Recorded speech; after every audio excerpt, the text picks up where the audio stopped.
Hi guys, मैं artist कमल new national पर आपका वेलकम है। तो आज अपन बात करेंगे करेंसी क्राइसिस।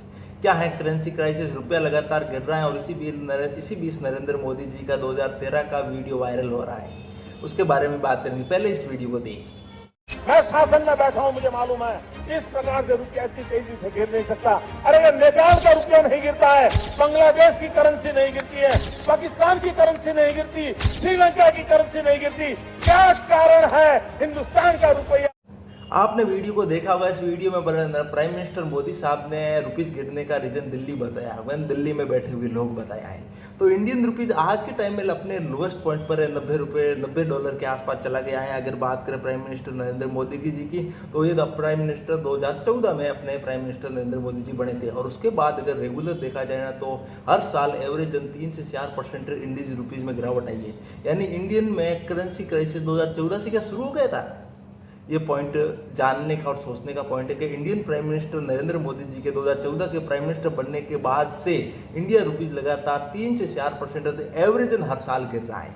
और बात करूं कि गिरावट कितनी है, तो इंडियन रुपीज में लगातार गिरावट हुई है। और इसके अंदर देखा जाए तो इस साल की गिरावट देखें तो इंडियन रुपीज में 6.5% के आसपास गिरावट देखने को मिल रही है। 6.3% के आसपास गिरावट है।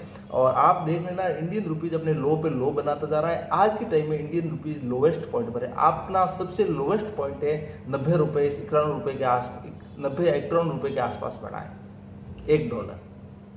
और इस साल देखें ना, तो ओवरऑल एशियन कंट्रीज की बात करें तो एशिया के अंदर सबसे ज़्यादा गिरने वाली करेंसी है वो इंडियन रुपीज़। क्या इंडियन रुपीज़ की गिरावट बंद होगी? क्या ऐसे ही चलेगी? अगर जो डाटा मिले, अपने को न्यू डाटा मिले हैं, उस डाटा के अकॉर्डिंग इस साल की बात करें तो ओवरऑल वर्ल्ड के अंदर जो सबसे ज़्यादा करेंसी गिरी है ना, वो है डॉलर।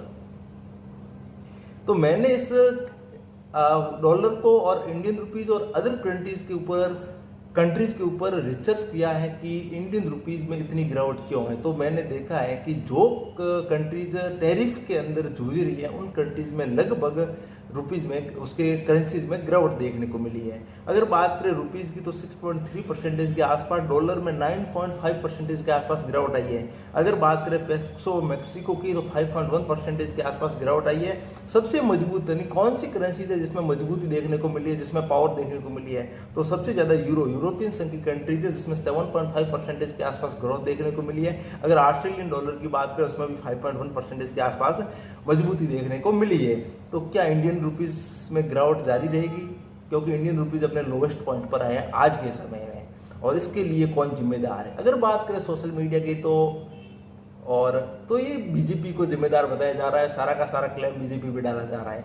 और ये मैंने भी देखा जाए तो video prime minister Modi ji के शासनकाल से ही शुरू किया है। तो सब क्योंकि जो गवर्नमेंट लीडिंग में, जो गवर्नमेंट शासन में है, उसके बारे में भी बात होगी। जो पार्टी शासन में है, उस पार्टी के बारे में डिस्कशन होगा। आज के टाइम में बीजेपी पार्टी शासन में, उसके प्राइम मिनिस्टर नरेंद्र मोदी जी हैं, तो उसके बारे में बात हो रही है। अगर बात करें एक इंडियन रुपीज़ के करेंसी क्राइसिस के बारे में एक स्टेटमेंट वायरल हुआ है, जिसका नाम है मिस्टर मनोज तिवारी साहब का।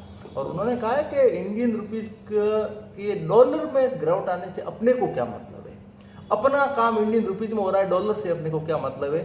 तो ये भी इसकी मीम्स बन रही है, वायरल हो रही है। और जानकारी आपको देनी थी, इसलिए मैं सामने आया हूँ। और आज बात करें 2025 की, तो 2025 में एशिया के अंदर देखा जाए तो सबसे ज़्यादा गिरने वाली करेंसीज है वो इंडियन रुपीज़ है। इसके क्या रीजंस हो सकते हैं, उसके बारे में आपको एक एक पॉइंट पर चर्चा करूँगा। पे नंबर 1, टैरिफ।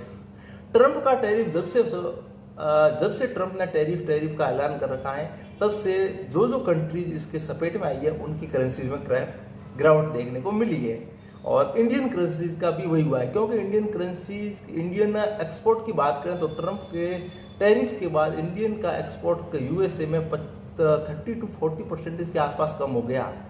यानी 30 to 40% इंडियन एक्सपोर्ट में कमी आना इंडिया के लिए बहुत बड़ी बात है।